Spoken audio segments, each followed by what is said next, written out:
it feels like Tucker Carlson was the sort of the Buckley of our era, but with two different sort of like specific things. One, where the strategy line was, for Buckley, it was like, you can't say these overtly racist things and you can't be overtly anti-Semitic. It feels like Tucker Carlson felt comfortable getting a little bit closer, to or crossing that threshold. And his line was actually closer to what, we refer to as whack jobs, but closer to those people, like, his producers are on, what was it, VDare or Stormfront. And he was doing those sort of same. There's not as much of a lot of daylight between these people and both the media figures. And I would argue, and you had a piece about J.D. Vance the other day. Let's talk about that. And we could talk about it in the context of J.D. Vance. Tucker Carlson's not as relevant as he might have been, before he left Fox. But let's talk about that. And I also want to talk about like sort of the role of Catholicism in this, because there's a lot of like fundamentalist Catholics who are able to express this stuff in a way that it seems sort of unique, as opposed to like, Buckley wanted to be George Herbert Walker Bush or Prescott Bush in some ways. But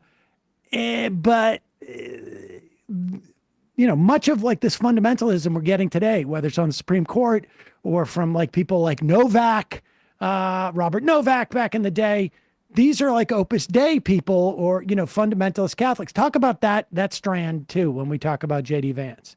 Yeah, no, there's a lot of ground to cover here. Very, very briefly, because I just wanted to address, I think, a key point about Tucker Carlson. I know he's less relevant today because ever since he got booted off of Fox, but one of the things that Buckley's sort of far right friends or acquaintances would complain about, really into the 1990s, is that, Bill really does agree with us in his heart of hearts, but he can't publicly be on our side because if he were, then he would lose all of his credibility and access with his New York intellectual, Jewish buddies, right? This was at a time where you still had, this is why Roger Ailes created Fox News in the first place, right? This sense that there is a liberal establishment. You need to play ball with them in order to get on TV and still have access, right? Certainly by no later than the mid 2000s, you don't need to do that anymore as a right-wing pundit. You have your own sort of media ecosystem and infrastructure, and that means that you can go much further than you would have otherwise. And Carlson's a case in point of this, because here's a guy who started out on CNN as the sort of token conservative, and then John Stewart Torman. I can swear on this, right? Sure. Yeah. Yeah, John Stewart Torman, new asshole, in that infamous clip in, 2004. But that didn't really hurt Tucker's career because he was able to go on Fox. We should say he went to MSNBC before. Right. That. Yeah. And with Pat Buchanan, incidentally, who was there. There was an era where that was like that was sort of their home. This is pre. MSNBC had basically fired Donahue, and then it was Tucker Carlson, Buchanan, and Scarborough. People forget Rachel Maddow used to refer to Pat Buchanan as Uncle Pat, back in those days, and she got her first contributor gig on Tucker Carlson's show. And one of the big reasons, and this is not something I write about in my book, but maybe this is a bridge to talk a little bit about J.D. Vance. And I, if I ever write another book, it's probably going to be about the subject. I wrote this thing in Boston Review a few weeks ago about J.D. Vance, in which I basically said that responsible conservatism as a concept is really kind of a creation of mainstream American liberalism. It's creating conservatives who you can sort of be in dialogue with against extremists of both the left and right. Now, it doesn't actually really matter substantively what their politics are. They're just supposed to be sort of interlocutors. That's how a lot of people approached Buckley in the 1960s. Some of the same people. I just want to add, like, that's what the New York Times does. I think that's right. Yeah. The New York Times claims we need to have conservative voices here, but you're not bringing on conservative voices. You're bringing on people who are sort of like conservative voice translators for liberals to make liberals think that conservatives are not whack jobs. If you wanted to bring on conservative voices, it would not be David Brooks, for instance. It would not be, what's his face? Dutai. I don't even know how to pronounce his name. Dothout and the other guy. I can't. Brett Brett Stevens. Yes. Oh, you would not be bringing yeah. on Brett Stevens.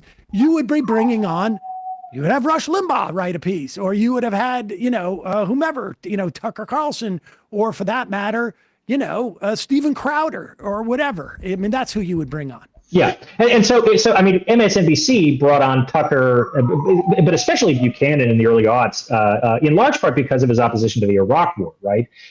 But he was opposed to the Iraq War. If you read anything he's written, certainly in the 90s and aughts, he's opposed to the Iraq War for very specific reasons that would not be. Sorry, the dog is just howling. The dog also doesn't like Pat Buchanan. But Buchanan opposed the Iraq War for reasons that were highly idiosyncratic. I mean, he was all about how, he read a lot of Sam Huntington, there's this clash, et cetera, et cetera. But he was the sort of token conservative who opposed the Iraq War, and so he was able to get a platform. I would dispute that that's why he was on there, because that was not, he was on there because they were conservative at that time. I mean, like I say, it was Scarborough country, it was Tucker Carlson, it was Pat Buchanan. Buchanan would bring me on at that time because I was the only Jew he could find who would criticize Israel on television. And it was, I mean, I remember going through this every time. I'm like, I feel gross because I know he's doing this just because he doesn't like Jews. But there's no opportunity to say like what Israel's doing wrong on national television, except for on Pat Buchanan's show. I think that's right. And I mean, I think that's one of the reasons why the American conservative had a reputation at the time of being, in the early aughts. So-called paleo conservatives versus neocons. Yeah. But the paleocons were, I mean, I write about this in the final chapter of the book. I mean, a lot of them were, explicit anti-Semites. Yep.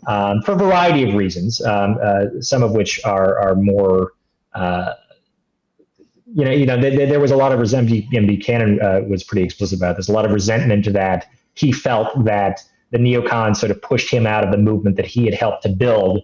And so when Reagan came in, there were all of these spoils from being in power that were not, properly distributed because there were sort of these, Jewish intellectuals in the 70s who were liberals but became conservatives, and they took all the spoils. People like Irving Kristol and others. So yeah, okay. I think that's fair. Although, again, and you would know this better than I, but my perception of MSNBC at the time was that it was, at the minimum, it was the anti-Bush network. That it was the place where you could go and get criticism of Bush and the Iraq War. I'm basing this primarily on just my memories of my parents watching MSNBC. I can tell you what happened was that there was two phases where Buchanan crossed the bridge, where Scarborough and when in late 04, Keith Olbermann started getting more openly liberal. And so there was this sort of like dissonance in prime time there. And as he started to gain stuff, Phil Griffin was like, we're going with this. And started squeezing out those guys. But in early 04 and 03, those guys still were on there. I think maybe Buchanan never had his own show now. He filled in for Tucker and was just a contributor. And he was brought in, Tucker was probably at that point a little bit sort of anti-Bush, but it wasn't a vehemently anti-Bush. I mean, Scarborough, I know I was on Scarborough country at the 04 RNC, and he was not. They were talking about the smoking, gun or the being a nuclear weapon or whatever it was, but a mushroom cloud or something like that. Yeah. At that time, but it was an odd era where there was like sort of two things conflicting, because it was also owned by General Electric at that time. They had 51% of that network. And Robert Wright did not want anti-war stuff on that network. This actually just confirms, and this is fact. I mean, I'm learning something from this interview because, I don't think historians are really. I mean, we're finally starting to write about the 1990s in a sort of systemic way. I mean, John Gans just wrote that book about the 1992 election. We just had him on, yeah. Yeah, Nikki Hammer wrote a great book, in which Buchanan was a big part of it, Partisans, which came out last year, I think, from Basic Books. But we don't really have a whole lot about the 2000s, and this media history in particular, because this is how, especially in the 21st century, how politics is fundamentally transmitted and experienced by people. It's a very, very important story. But so to kind of use that as a jumping point to talk about J.D. Vance and the Catholic thing. And of course, Buchanan's also a Catholic. I mean, there is I think that there is a tendency, and it's not a universal thing in American Catholicism because, and I am not the expert in sort of the ecclesiastical history of the United States or contemporary American Catholicism. I get most of what I know about the Catholic right from people like Matt Sitman, the Know Your Enemy guy. Who's a brilliant guy. But, there is this kind of increasingly right-wing authoritarian Catholic tradition, which has really sort of emerged onto its own in the past 10 years or so. And I think you can trace it back to people like Buckley, but more importantly to his close friend and I believe brother-in-law, Brent Bozell, who I don't really write about in the book because he's got his own biographies written about him. But Bozell infamously emigrated to Spain for a couple of years in the 1960s because he wanted to live, and this is when Franco is still in control there, and the Catholic Church has a sort of official position in Spanish society, and he loves it. I mean, he comes back, he starts a magazine, he distances himself from Franco eventually, but he starts this magazine called Triumph in the late 1960s. And there is a kind of authoritarian Catholic tradition that you can also see in Buchanan. I mean, he writes in his memoirs about how his father worshipped both Francisco Franco and Joe McCarthy and saw them again as these sort of like interlinked figures fighting international communism. So what happens after the end of the Cold War is, and again, Gans has written about this, other people have written about this. You have Buchanan's culture war speech in front of the Republican National Convention. The enemy, the easily identified enemy, is no longer Soviet communism, but is the internal enemy of this sort of culture war, secular liberalism, etc. I think that one of the things that you hear a lot in conservative circles, this has been the case for at least 20 years, is the sense that they've lost the culture war. There are ways to pressure that pretty significantly. I think it's a gross exaggeration and sort of distortion that allows them to play the victim. But they are right in the sense that gay marriage is now legal in the United States and is overwhelmingly popular. I was just looking at the polls for it the other day. Something like 70% of Americans are in favor of same-sex marriage. Women are no longer chattel when they marry. Right. And so this is happening, the mechanics of this are it's typically happening either in courts or state legislatures, which eventually gets the sort of imprimatur of federal approval. And so the only way to stop that then is to, and this is what people like Adrian Vermeule, who's the Harvard law professor, has become very influential in these sort of right-wing Catholic circles, is, well, okay, if you want to, this is a war for the soul of America, as I believe Buchanan put it. You have to be able to defend the sort of basic morality of society. That's not going to happen through democratic means because these are actually, generally unpopular ideas to, again, make women chattel, and the right to reproductive health care, et cetera. And so the way that you do this is through sort of seizing the levers of state power and using that to shape the culture. And it's not just J.D. Vance, it's not just Adrian Vermeule, it's also what people like Peter Thiel believe. And Thiel is not a Catholic, I think he's got an evangelical Christian background. But there's a way in which this sort of reactionary right-wing Catholic worldview maps very easily onto the sort of political ideas in Silicon Valley now. And so with Vance, I mean, I was just talking to a friend of mine the other day about this. He seems to have undergone a kind of political transformation. There's a charitable way to read this, which is that he had a genuine change of heart. There's an uncharitable way to read it, which is its political opportunism, which I think is the more accurate way to understand it. But in 2019, 2020, he sort of breaks his ties. I mean, he's feted by the liberal establishment because of hillbilly elegy, because it's supposed to provide an explanation for why rural white people are so pro-Trump. Now, it doesn't actually, if you actually read the book, and a lot of people didn't, it doesn't actually do that.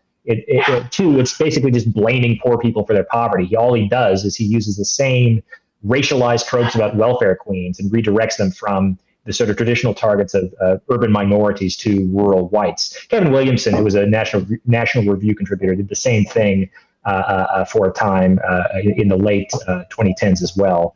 So it's sort of a well-trod territory. But anyway, in 2020, Vance converts to Catholicism, or maybe it was 2021, I can't remember the precise timeline. But he converts to Catholicism, becomes he's always sort of tied into right-wing VC world in Silicon Valley, but then that sort of emerges as the sort of font of his politics. It's interesting. I mean, I think there's a broader phenomenon of conservatives who are not raised Catholic, are not born Catholic, but convert to Catholicism. Yes. Because they perceive it to be, and this is just, I mean, I'm saying this now as just sort of informed speculation. I haven't done the work on this, but yeah, it's not spitballing. I haven't written a book about this, so like I'm not claiming it's an internally coherent argument, but I think it describes kind of what's going on. I think there's a perception that Catholicism is in a sense a more authentic and legitimate form of Christianity because, for a couple of reasons. One, it's not based on. You should let that dog out. I'm so sorry. I mean, she. That's right. You can let the dog run around if it's easy. Oh no! I could try, but she is just going to just be completely crazy if I do. Puppy? She'll be barking. I'll try it. All right, let's see if we can. I'm so sorry. No worries. No worries. Come on, Vera. Yes, hello, Vera. Yes, hello, Vera. Okay, wait a minute, because I got to make sure that my gate is closed because my cat lives up the stairs. Yeah, little corgis. Corgis are a handful, but she's very sweet. Anyway, this conversion to Catholicism. I mean, we have like guys like Larry Kudlow and Novak, I think, was a convert. So I think that the Catholic Church does not depend on charismatic authority like evangelical Christians do. I mean, there's no Catholic megachurches. It's a much more, I don't want to say rigidly, but there's a defined hierarchy. It's a larger institution. It's bigger than just one charismatic pastor. It's also much more theologically orthodox, let's put it that way, than mainline Protestantism, which has been long decried by these people, and by these people I mean the broader American right, as hopelessly compromised by communists. I mean, really since the 1950s. This was an attack line by Joseph McCarthy at one point. The Protestant mainline churches are all a bunch of like liberal commies. So there's that dimension, but there's also a degree of scholasticism in Catholic, in the sort of broader Catholic tradition, right? There's a kind of textual basis to much of Catholicism, which I think does also allow for a greater degree of sort of intellectual seriousness than evangelical Christianity, and because of this sort of legalistic traditions in the Catholic Church, it also allows for more legalistic solutions than evangelical Christian. To put it another way, I mean, in the 1970s and 80s, if you wanted to, she's still there. in the 1970s and 80s, if you wanted to, build political power as a Christian conservative. It's okay. I'm sorry. She is just like she wants to go outside. No, she doesn't want to go outside. She wants attention, and I'm not giving it to her. But if you're a Christian conservative in the 70s and 80s, you can build political power through the mass movement of evangelical Protestantism, and that can build dividends. You can elect presidents, etc. Whereas with Catholicism.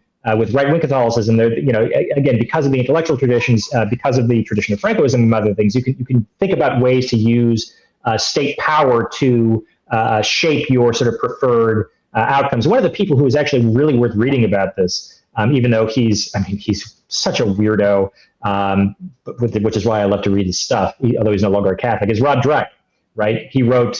He was the crunchy conservative, like the hippie conservative on his blog back in the day. Well, he wrote, I think that was the name of his blog, was like crunchy conservative, I think it was, or something. He has now since become infamous for, he got divorced, he moved to Hungary, he was from Louisiana, and just has I'm not going to go into all of the sort of details of. I just encourage anybody who's listening, go back and read Rod Dreier's blog. It was at the American Conservative for a long time. It is just the gift that keeps on giving. Apparently he didn't have an editor either, because it was all financed by like right-wing billionaire money. So it was just his pure id. It also very robustly homoerotic too, in ways that are just, it made you feel kind of sorry for the guy, because he's obviously internalized a lot of bad stuff. But anyway, Dreyer wrote a book in 2017 called The Benedict Option, in which he basically says, well, look, the right, and I believe at the time he was still a Catholic, he's since converted to Orthodox Christianity, because that's even more authentic and more theologically orthodox than Catholicism. But he said something to the effect of, the right has lost the culture war. There's no real way to be an authentic Christian in secular society. So we have either to, and so because we can't use state power to shape society to align to these sort of Christian precepts, we have to build our own communities, withdraw from the public sphere, withdraw into our own sort of internal life. And that was Dreyer's solution. He didn't actually practice what he preached. But for people like Vermeulen, for other sort of extremely sort of conservative Catholics, there was an alternative, and it's what has sort of been broadly dubbed as Catholic integralism, which is the idea that you can use, again, state power to shape culture and society in sort of specific ways to conform to, what you believe is necessary for a moral ordering of society. So that's, I think, the sort of broad appeal of Catholicism here. And no doubt some of it is sincere religious belief. I don't want to downplay or dismiss that, but there is a kind of political reasoning to these conversions as well.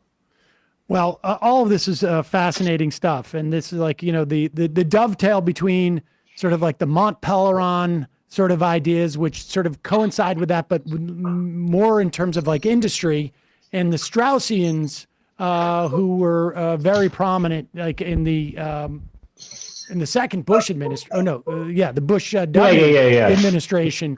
All of these things sort of have, in many ways, brought us to this day where we have like there's a lot of weirdness in Vance. On that point, actually, I was just talking about this to Paul Rosenberg, who's over at Salon.com. I reread. I read it when it was published. Not when it was published. I read it about 10 years ago, and I revisited it in response to some questions he had about Vance. Peter Thiel's Straussian essay from, I believe, 2007, 2008. So Thiel was heavily influenced by the West Coast Straussians. He was a Stanford. Was he a JD or was he just a BA student there? I can't remember. I think he is a JD. But anyway, so very heavily influenced by this sort of philosophical school. So people look at, that was one of the questions that people have about Vance, right? Well, he's Peter Thiel's creation to a certain extent. and yet he spouted, and Thiel was big in the second Bush administration, at least he was influenced by people who were big in the second Bush administration. So why is it then that a guy who was influenced by the Straussians and the neocons is backing the guy who's now like, we need to bring tariffs back, and sounding more like a Buchananite populist?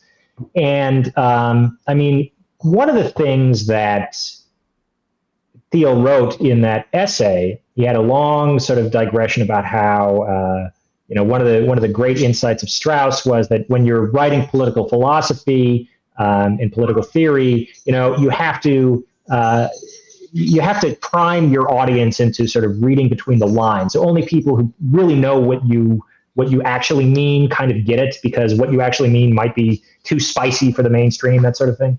And it's really revealing that he writes this right after a sort of lengthy digression about one of Strauss's sort of intellectual mentors, Carl Schmidt, the sort of infamous sort of Nazi political theorist and jurist who wrote one of the really foundational critiques of modern liberalism from a right-wing perspective.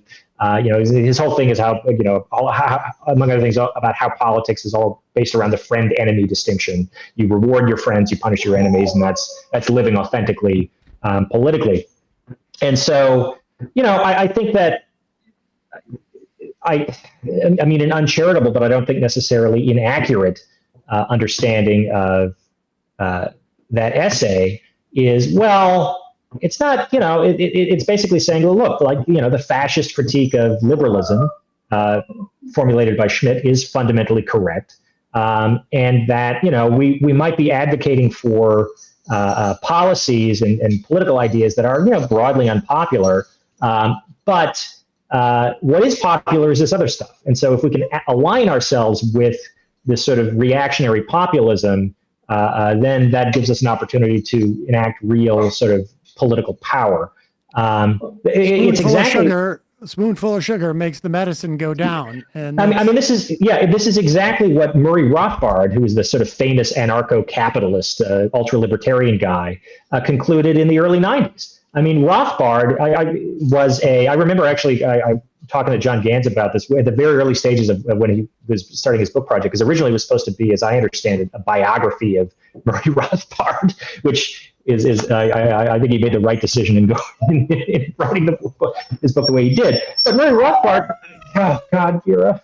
Murray Rothbard was an ultra libertarian kind of weirdo who was so aghast at the direction of the Cato Foundation, the Cato Institute, when the Koch brothers sort of took it over in the 1980s, that he quit. He's like, I'm not doing this anymore.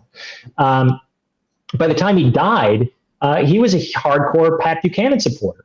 And the basic reason, he wrote this in his newsletter, explicitly saying, well, I mean, Buchanan and I don't necessarily agree on everything, but he's really speaking to people and speaking to their resentments in a way that, we can align with this in order to achieve political power so that we can actually sort of reorder society in the direction that we want. So there is this sense that, aligning yourself with these reactionary populist currents, which are, I think it's fair to call them fascistic in many respects, is good politics. And it's a way to actually implement your sort of political vision. I mean, I don't take the Trump campaign's disavowal of Project 2025 at face value. I know they're trying to move away from it now that it's been sort of become broadly unpopular.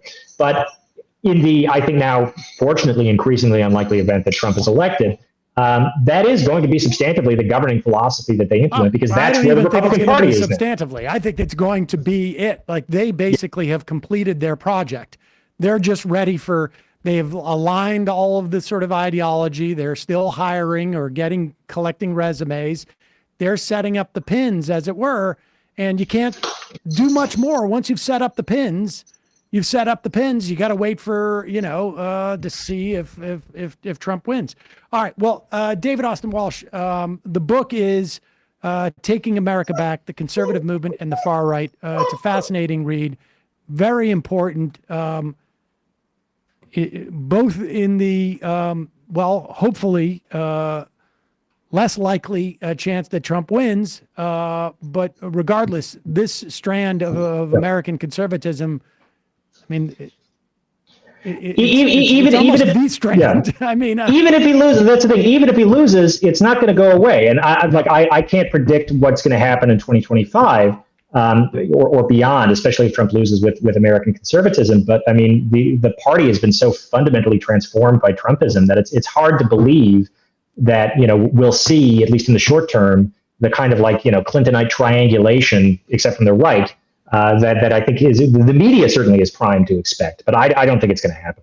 No, I agree. I mean, it's almost as if once the king is deposed, there are 4 dukes that all are primed to take the throne, except for they're all lunatics. And I also enjoy playing Crusader King, so I appreciate it. There you go. David, Austin Walsh, thanks so much for your time today. Really appreciate it. Thank you. Hey, folks, don't forget to hit the subscribe button and check out our daily show. We do it every day at 12 p.m. Eastern for about 2.5 hours. We even take phone calls. You should check that out.